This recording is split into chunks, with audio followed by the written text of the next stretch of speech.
So maybe they'll be able to expand even more into what their careers are and what they do each day. We thank you for being here. We appreciate you being here. I do want to let our guests know that behind each of these black little Brady Bunch windows that you see is a full classroom full of students. So anywhere from 10 to maybe 35. So there's a lot more students listening to you and picking up on what you're saying than what you see in front of you. All right, with that, I think we will start now. There we go. There you can see a classroom full of students. Thank you, Miss Hanson. And I believe we have students here today from Park and Real School. If there's any other schools joining us, you can put it in the chat or you can turn on your mic and let us know. There's another class full of students. All right, and we will get started. So in order that I see you on my screen, I see Aaron and then Kate and then Debbie and then Jason. So that'll be the order that we'll just flow throughout all of these questions. The first thing we're going to do is just introduce ourselves. We'd like to know your name, what organization or business you are representing or that you work for, and then what is your job title? Along with your title, because sometimes titles can be a lot of words, but not a lot of meaning. If you could just explain what your title means and what somebody with that job would generally do. So Aaron, we're going to start with you. Sure. Thanks for having me. So my name is Aaron Owens. I'm a senior environmental planner with the Southeastern Wisconsin Regional Planning Commission, otherwise known as SYF for short. SYF is the official urban planning agency for the 7-county area of Southeast Wisconsin. So we provide long-range planning assistance to help plan for better functioning communities. As an organization, we assist communities plan for things like roads and highways, transit, sewage systems, water supply systems, future land use, and preservation and restoration of natural resources. And that's where my focus is as an environmental planner. So the projects that I mostly deal with are developing plans to provide guides for communities to address water quality problems that have been identified in rivers and lakes and wetlands, and even in groundwater. Currently, we're working on a region-wide study on how the use of chloride salts can impact the surface water and groundwater resources in our Southeast Wisconsin region. So chloride salts are commonly found in the de-icing salts that we use to melt snow on the roads in wintertime. But it's also found in water softening salts and agricultural fertilizers. And that can be very harmful to wildlife when it enters the water. And it also can pollute our drinking water. So that's kind of the projects I've been working on recently. All right, thank you. Welcome. Thank you. Kate, you're next. Hi, good morning, everybody. My name is Kate Holmes. I come to you from the Advocate Aurora Healthcare System. I currently work as a nurse manager for the new hospital that's opening in Mount Pleasant. So some of you may have seen that right off of Highway 20 in the interstate there. So my background, I am a clinical nurse specialist, which is one of the 4 nursing advanced practice roles. I'm certified in adult geriatrics in my advanced practice degree. And currently as a patient care manager, I have oversight for our medical surgical units. So we have 48 medical surgical beds and about 96 team members that will be helping to care for those patients in those beds that I'm responsible for. In addition to that, I also oversee our nursing education. So we have 2 nurse educators who help do all of the orientation and training and onboarding for the facility. And then I also oversee something called our Magnet program. Magnet is a national designation that you get that really gives the stamp of approval for nursing excellence within an acute care hospital. And so at the new Mount Pleasant site, that is something that we will be pursuing. So that's a little bit about me and my current role.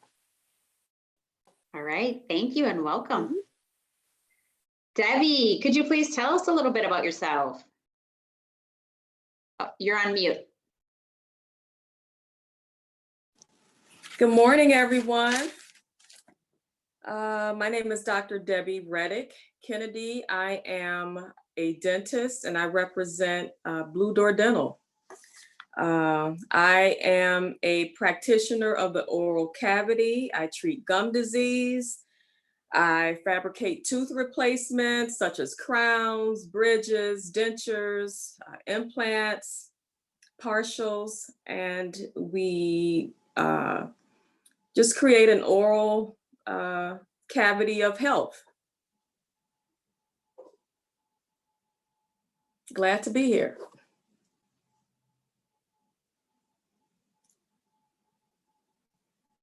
Oh, there you go. And Jason. Hey, sorry, choked up there. How's it going? My name's Jason. I'm gonna try and simplify this as best I can. I'm the regional respiratory educator for Southeastern Wisconsin Ascension Hospitals. Ultimately, it just means I am a respiratory therapist in charge of education for 3 different hospitals. By trade, I am a respiratory therapist. I've been a respiratory therapist for 15 years.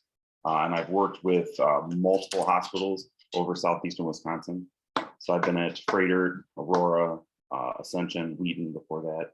But that's what I've been doing for my entire career, is just being a respiratory therapist. All right, thank you. Thank all of you for being here. We know that you're busy. We know that you have careers and busy schedules, but we're very thankful for you to be here and talk with us today so we can hear more about what you do. So Erin, next we're going to go into what skills and education are needed in your career area. So if one of our students were interested in what you were saying today, and they were thinking that they might want to go towards that career path in the future, what would they need to look at getting into as far as education or certifications or skills, interpersonal skills, soft skills, anything along those lines? What would somebody with your type of job need to do to prepare? Sure. So my career as an environmental planner is very multidisciplinary. And by that I mean you have to have at least a little knowledge in many different areas. So some important skills would include a solid background in sciences. This would include like biology, ecology, basic chemistry, geology, geography. You'd also need some good math skills, especially a good background in statistics, because much of what we do is analyze data and try to figure out what's occurring in our water resources and where it's occurring and why it's occurring. So an understanding of statistical analysis is really helpful for this career. You also need knowledge in analyzing data on a geographic basis, so working with maps. Again, here we analyze a lot of data, so we often are analyzing data on the basis of where and why things are occurring. So knowledge of computer software tools, such as geographic information systems, is very helpful in my career as well. And then lastly, I'd say you need to be able to write well and speak effectively in public settings, because most every project we work on will eventually culminate in a written report. So we need to be able to write and present in a way that explains some somewhat complicated topics sometimes in an understandable fashion for both municipal officials and also for the public to understand. Great, thank you. It's interesting because we've had 2 other people on Monday and Tuesday from SewerPAC, and everybody has said written and oral communication skills. Big time, yeah. Yeah. All right, Kate. Sure. So in regards to kind of education and training to be a nurse, the beauty of nursing is it's very flexible. So you can start with an associate's degree, get your ADN, and then progress into your bachelor's all the way up through your master's degree in nursing. The nice part is most of our organizations, you know, any of them, I think at this point are really offering great tuition reimbursement to help you continue your journey through your education. But entry-level nursing as an ADN can certainly provide care at the bedside all the way up through a master's degree. So again, very flexible there from an education perspective. Once you become a nurse, one of the things you need to do is take something called an Nclex, and that is really a test that validates that all that schooling that you did, you know what you're doing and that you are first and foremost safe to care for other people.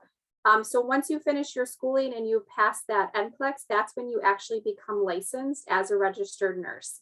Now, in my case, when I went back to school to get my master's, I took an additional test to become board certified as an advanced practice nurse, which again then gives you an additional licensure that validates that you're able to practice in that functionality.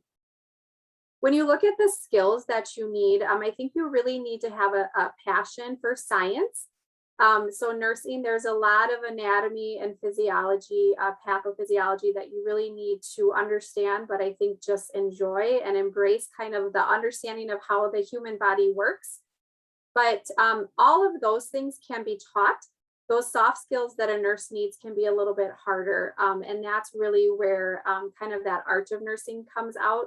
So nurses really look at patients very holistically. So we care about what's happening inside the body just as much as we care about what that means to you, what your personal goals are in your life and for your health. So really having the skill of being able to empathize or put yourself in somebody else's shoes is important as a nurse. You certainly need good communication skills as well. But the ability to teach and educate your patients is huge, and being able to meet people where they're at.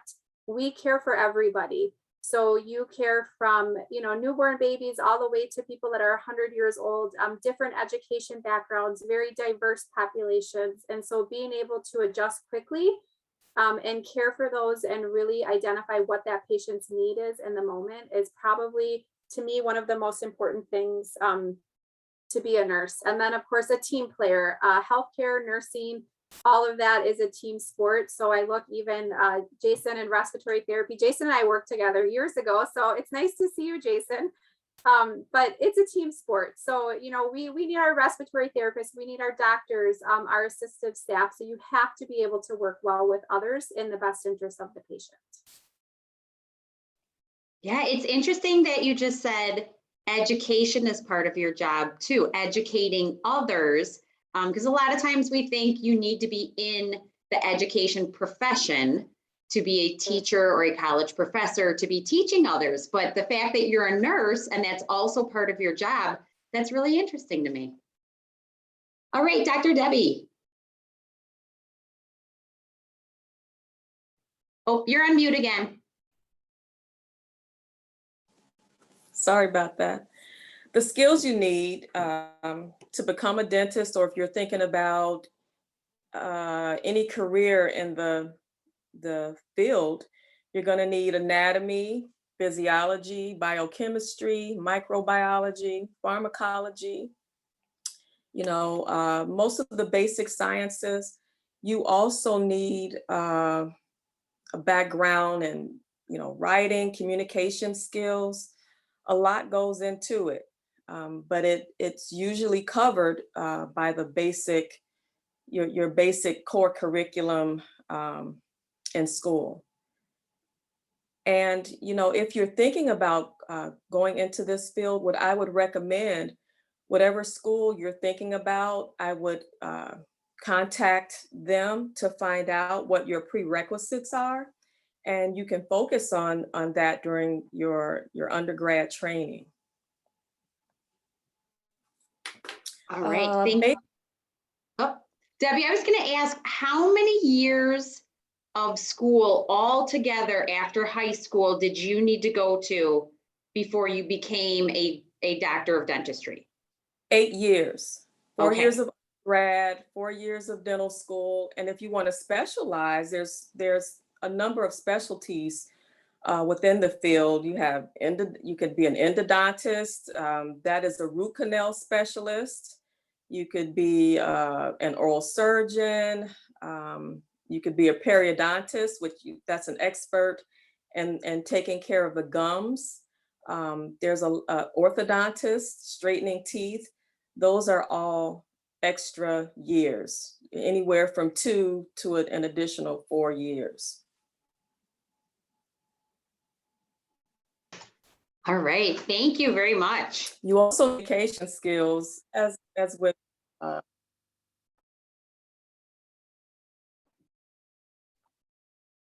Okay, Jason.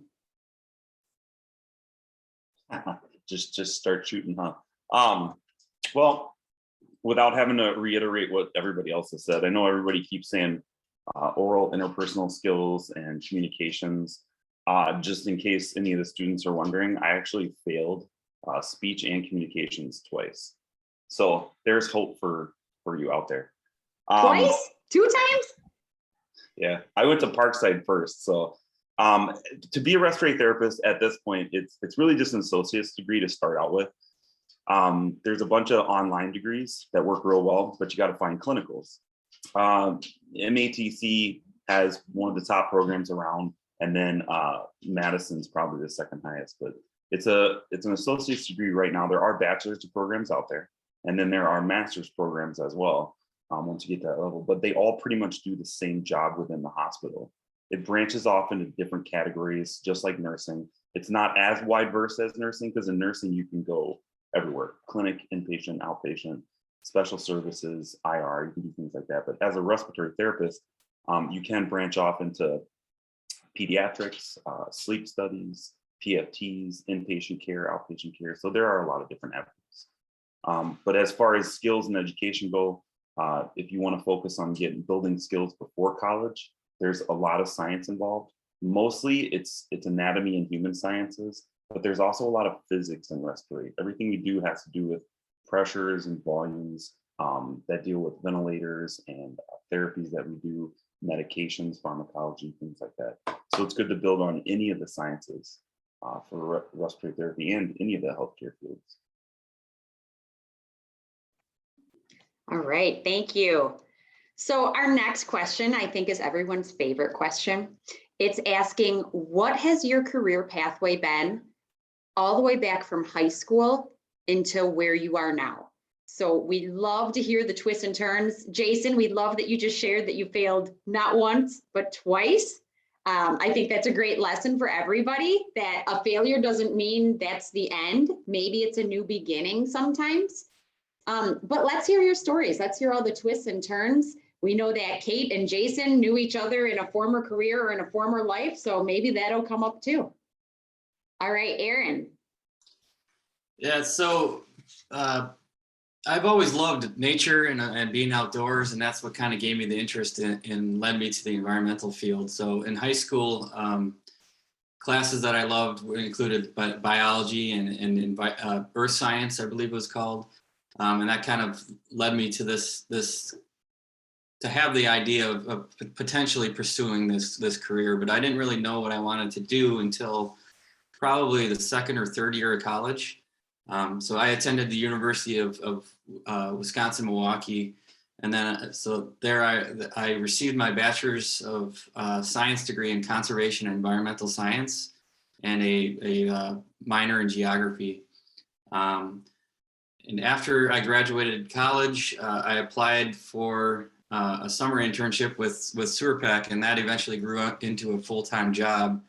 And I've progressed to new positions throughout within the organization throughout the years. And I've been with the organization for about 16 years now. All right, thank you. 16 years. I think you were the longest person in the last 3 days to be with the same employer for that long. Interesting. And also, Aaron, to all the students out there, Aaron mentioned having an internship. We do have those available when you get into your junior and senior year here.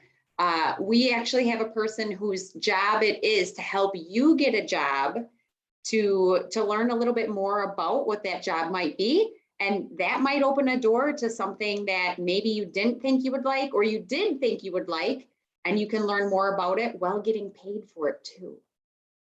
All right, thank you, Aaron. Kate, let's hear your story.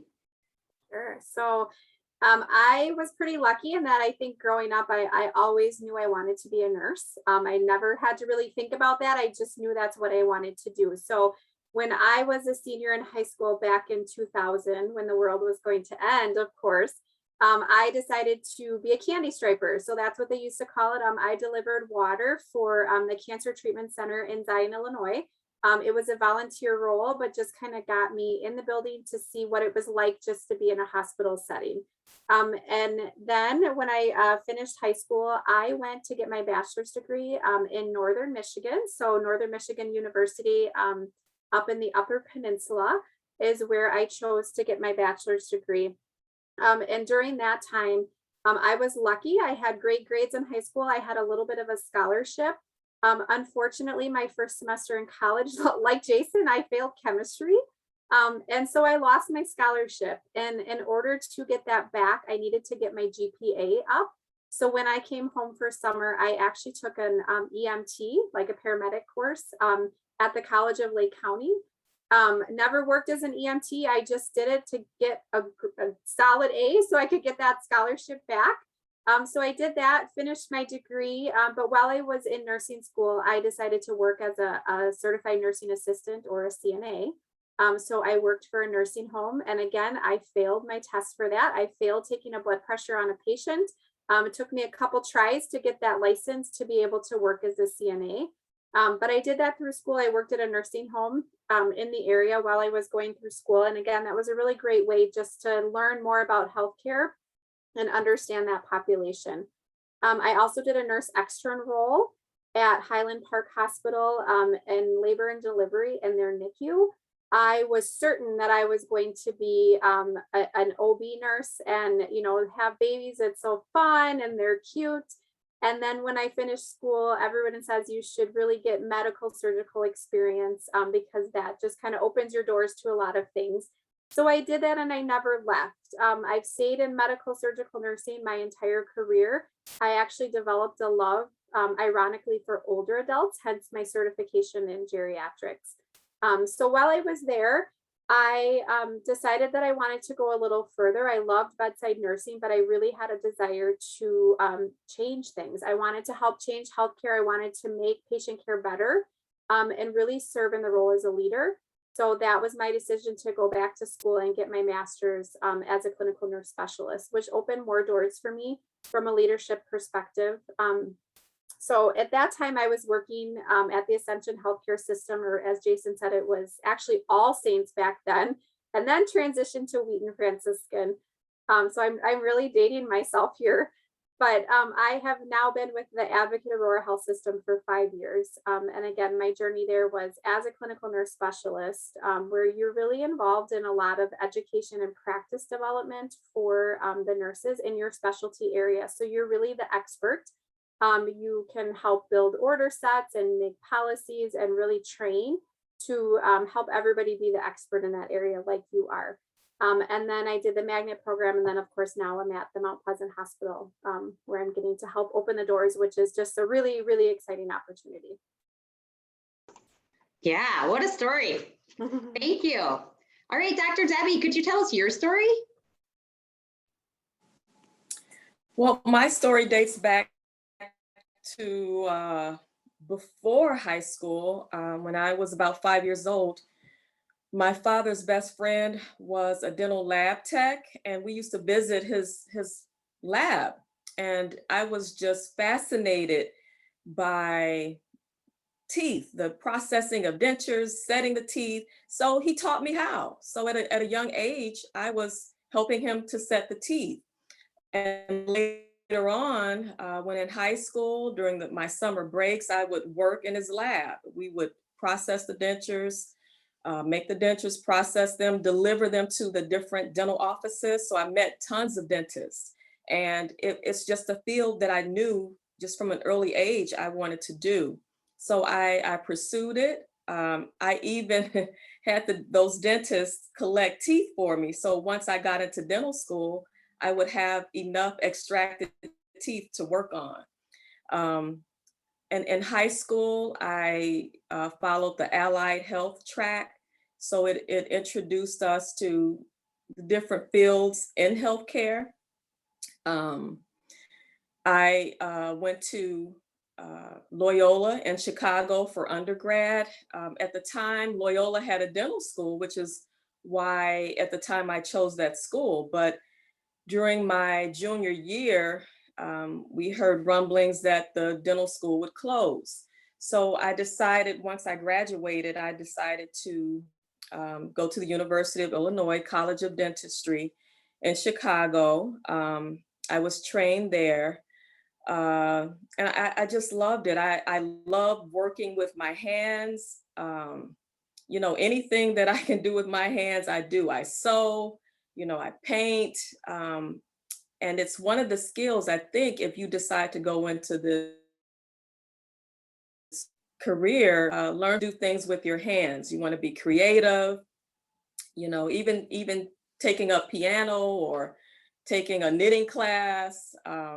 It provides you the skills you need to work with your hands adequately. So, you know, it was my career path was pretty much straightforward. I decided to become a general dentist because I wanted to do a little bit of everything. And I wanted the flexibility one day and owning my own practice. And actually I have been in practice for myself for about 20 years. All right, thank you. And to those of you students who go to Park, Dr. Debbie's office, which is Blue Door Dental, is just up the road from us. So if you go to the intersection of West and Highway 20, where all that construction is going on right now, and then, well, right now it would be an illegal left turn so that you're going south. She's right away on the right side, right after the open parking lot, right, Dr. Debbie? And is your door actually blue? It is blue. All the doors in my office are blue. All right, so next time you guys walk or drive by, take a look, because now you know who owns it. Come in and give me a shout out. Yeah. All right, thank you. Jason, you ready?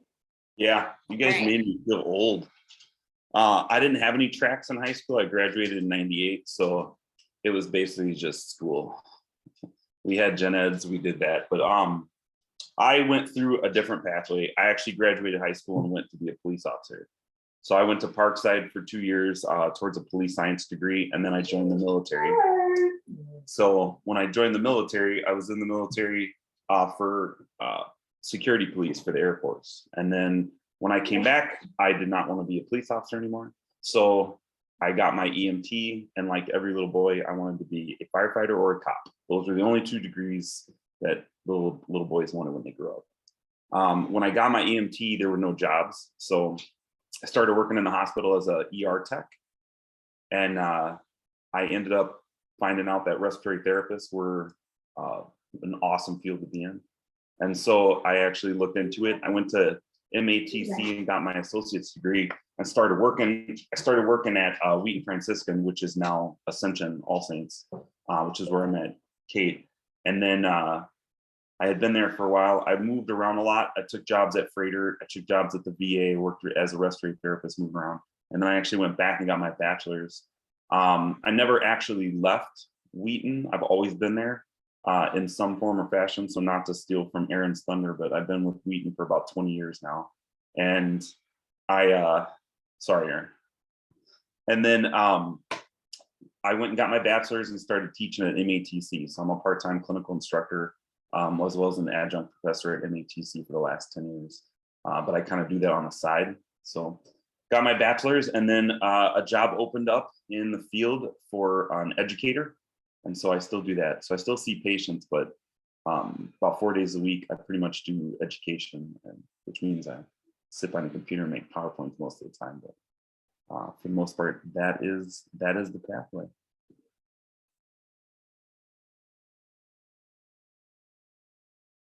Now you're on mute. Can't get off mute.